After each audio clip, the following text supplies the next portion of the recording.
back at WNST, Towson, Baltimore, and Baltimore Positive. We're calm, we're local. I'm shaved up, kept my soul patch here, my freedom patch. I got my white jacket on. You know, Dennis, I got dressed up here with my purple and my white figuring it's spring, and I got all these jackets in the closet. I'm not like you out of Coons Florida Security Boulevard every day, you know. I'm stuck in a house. I didn't shave, as you know. I had 2 playoff beards here, but I've just decided, like, it's going to make the show better because I look better, I feel better, I shave better, I look at it.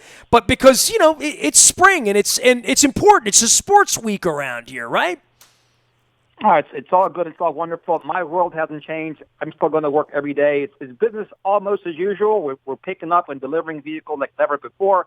We're wearing masks. We're social distancing. But it's nice to have the NFL draft week here. It's upon us, kind of distract us from the daily goings. And for draftniks, it's like Christmas week for sure. All right. Well, I mean, we've talked with Mike Tanier this week. We talked with Greg Cosell. We're going to talk with a few others mixed in with our Baltimore Positive and all the COVID and all the health executives we're going to have here a little later on with Don Moeller. We also have Cal Ripken this week as well. So we've mixed some sports in. But for this and the significance of this as a cultural thing, right? Like as something... We've had nothing that's normal. As I said, this jacket and these shirts have been up in the closet because I haven't had a reason to put them on. I'm putting them on just because I want to go back to normal. And at least on Thursday night, it won't be normal. It won't be in Vegas. And Goodell won't be going into the water at the Bellagio. But the Ravens picking a player and the Ravens being on the clock and Mel Kiper's hair, which I'm trying to emulate a little bit here this week on camera. That part of it will be maybe one of the only normal things that's going to happen to us anytime at this particular juncture of our lives, right?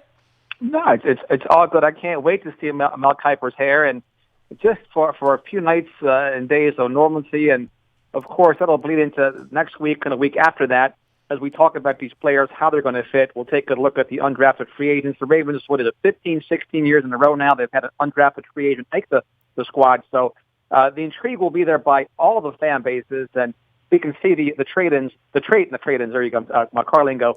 We can see the trades that are sure to happen right before the draft hits, and all the late-breaking news that we've seen in the past. You know, I didn't talk to you about Hayden Hurst. You talked about trade-ins. They traded him in, didn't they? He did. They got but you know what? They got more than a box of donuts for him. They got a second-round draft pick out of him. I thought it was great value. He didn't want to be here. He made it clear that he wouldn't be upset about not being a member of the Baltimore Ravens any longer, and he's a nice guy. He's a good guy. He deserves a fresh start. He'll be 27 years old, and the nice thing for the Ravens, they have 2 solid tight ends on the squad, one on the practice squad in Charles Scarf, and this draft is full of tight ends. They can get great value in the 4th or 5th round. We can certainly expect the Ravens to hit that draft with 4 tight ends this year. Dennis, for you with this draft and the quarterbacks and mixing things, I don't know that it matters to the Ravens, right? I mean, the Ravens have their quarterback. But from an NFL perspective, and this was true with Flacco for many, many years, where, you know, Luke and I would go out to the Combine, where we begged you to go for a decade, by the way, and you haven't gone now. I don't want to go anymore. But, you know, we would go out there every year, and it would always be, is it Jameis Winston? Is it Cam Newton? I mean, I watched all those guys do podium, you know, and thinking, well, that's not going to affect us, especially when we were winning Super Bowls and, you know, playing deep into January. Now we pick on this 28th spot, and it really does feel like we're back to where we've always been, which is best player available, maximize the draft picks, needs aren't that large, and we've never had a 14-2 season before. We are the best team in the National Football League as based through a season. Lost Marshall Yanda, picked up Calais Campbell. I think we would like to think about this as a fine-tuning weekend to grease the wheels on a championship, that we were that close to this 10, 12 weeks ago. Feels like a lot longer ago than now, but we were close. And this feels like a tune-up draft for us, which, you know, doesn't get everybody excited about it, but I think anybody that's been trapped in their house is excited about this. You know, the Ravens were stuck in no man's land, much like the New Orleans Saints, with, you know, veteran head coach, veteran quarterback. They weren't terrible, but they also weren't very good. They were stuck in a sea of mediocrity. Mickey Loomis, the GM of the Saints, put together back-to-back wonderful drafts, kind of right back into contention. Ozzie Newsome and Eric DeCosta put together back-to-back great drafts, got the Ravens to 14-2. Eric DeCosta now has a chance to put in another cornerstone draft I think it's more than fine-tuning. They definitely need a inside linebacker, middle linebacker, a rush end, a couple wide receivers, a couple of offensive linemen, a safety, and maybe a running back that can also play wide receiver. So they have specific needs in this draft, and for them, the nice thing is this draft is loaded with great players at the positions that they need. So they're in the catbird seat. I expect them to do great things, and I do expect Eric DeCosta to move around the board. He has too many picks. We don't need 9 players. So whether he trades into next year or moves up to get the player he really wants, I am super excited for this draft. And as you know, Nestor, anything and everything can and will happen. You know, you mentioned a wide receiver and running back and where that is. Yeah, the Mark Ingram role, the former Ray Rice role, that's a nice player to have in this offense, and that's certainly something we talk so much about. Wide receiver. Why not some sort of hybrid, circumstance that we've seen work so many times? And there are a lot of those players, and those are the fall between the cracks guys that in this offense, the Ravens will get more value on who they will draft because their needs are dissimilar to the other 31 teams.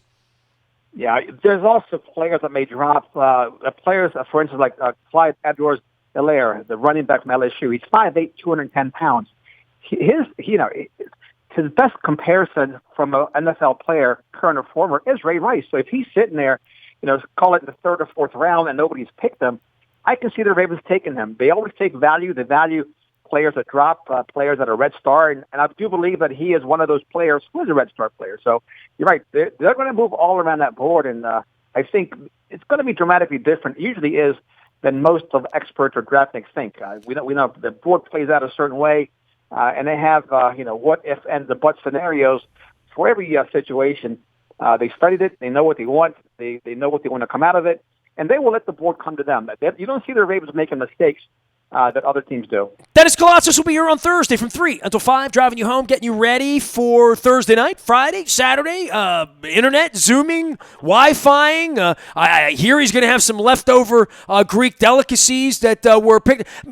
By the way, you're one of 100 Greek friends I have on my Facebook. Every one of you celebrates like there's no tomorrow, that incredible Sunday weekend where all the great food comes. I had a Greek roommate for about 7 or 8 years.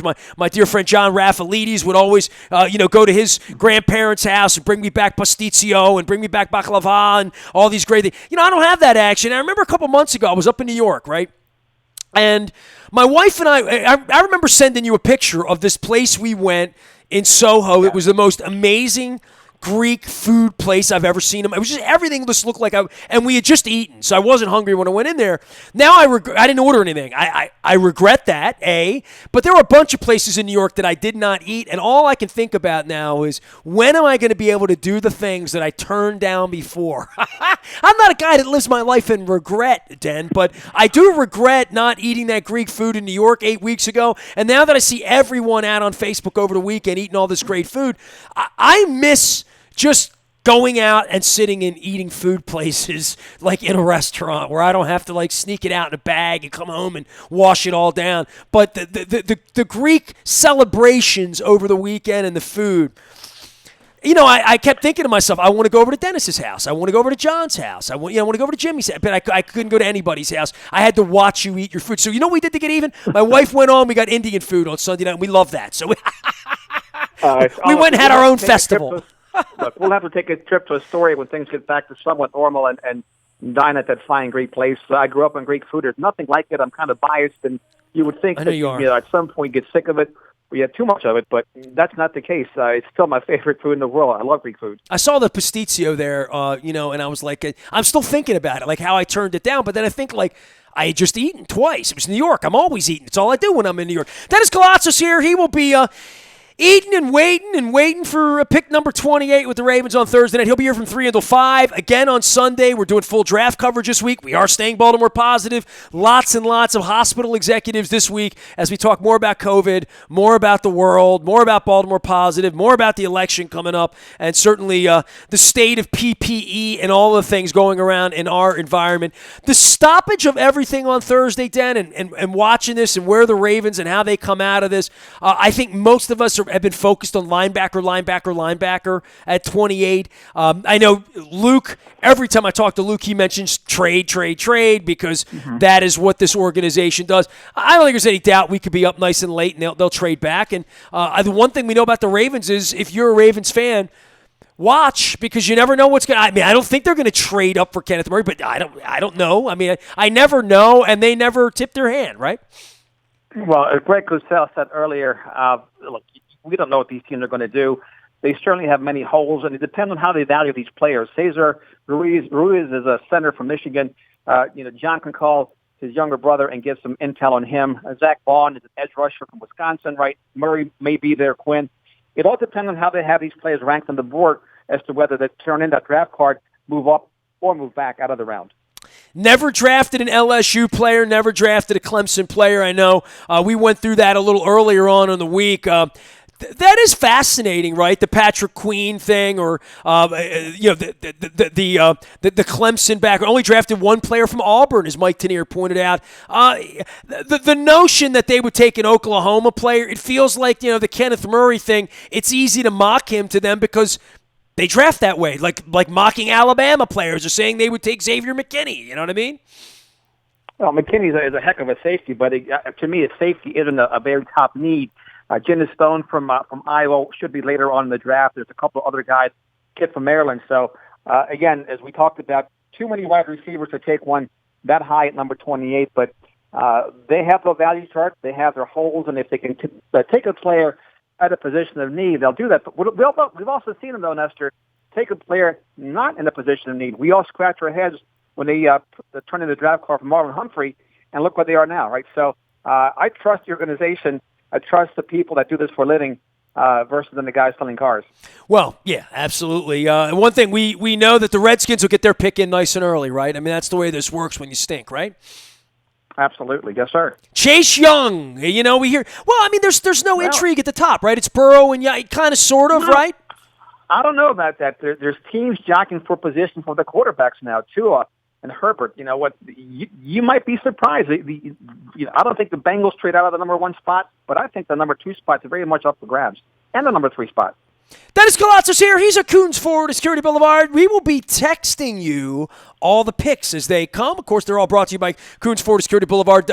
Luke has been around this week. We're going to full draft mode here. We're doing a lot of Baltimore positive. I know you're out there selling cars. Tell everybody what's going on at Coons Ford, because there's a lot of questions about Essential and masks and whatnot, and you have masks, and whether I can get a car online, and if my car broke down today and I needed you. What can be done in the COVID era to order a car? Tell me how things are different, because I know a lot's been different. Yeah, we'll bring the car out to you for a test drive. You don't have to come in here. We can do all the paperwork via the web. So we are prepared. We've been doing business this way for a long time, so we were well prepared to do that. We can pick up also vehicles for service, for parts, for body shops. So we haven't slowed down one bit. In fact, because of all the dealerships north of us in the northern states of Pennsylvania, New York, New Jersey, we're busier than ever, and we're very, very grateful for the opportunity to be open and to be able to serve the public, the first responders. They can't get to work to do the important work without us. Well, hang in there. Thursday night will be a long night. Friday night, Saturday. This is the only sports we're. It's like looking forward to a dessert and knowing that, it's a limited time and there will be no more ice cream on Monday. So we will try to get it. Ever since we had this ice cream conversation, I took ice cream off Sunday night. I took a night off of ice cream once a month. Trying to cut down a little bit here. It is springtime. Look, I look at it and I gained 2 pounds. Two last things for me. Number one, I'll be very active on Twitter throughout the whole draft process. Of course. Number two, when you talk to Coach Billick, ask him about Matt Cavanaugh and Tom Brady. We're going to ask him about that. I'm going to get Coach Billick after the draft. You can find him at The Koulatsos Show, the former Sunday Sports Voice, now heard on Thursday from 3 until 5. Dan, thanks for sitting in this week with so many of the segments and getting ready for the draft. I know how much you love it. You put more effort into it than I have lately. I've been putting effort into my own white papers. Well, thanks so much, Nestor. Stay well. Dennis Koulatsos joining us here from Coons Ford, Security Boulevard, The Koulatsos Show. You can find him out there. He'll be tweeting on Thursday night. He'll be here from Thursday from 3 until 5, driving you home. Also over the weekend on Sunday as we get you ready for the only thing we have on our sports calendar, which is the draft. Then after that, we're going to keep calm, stay local. We are WNST.net, AM 1570, and Baltimore Positive.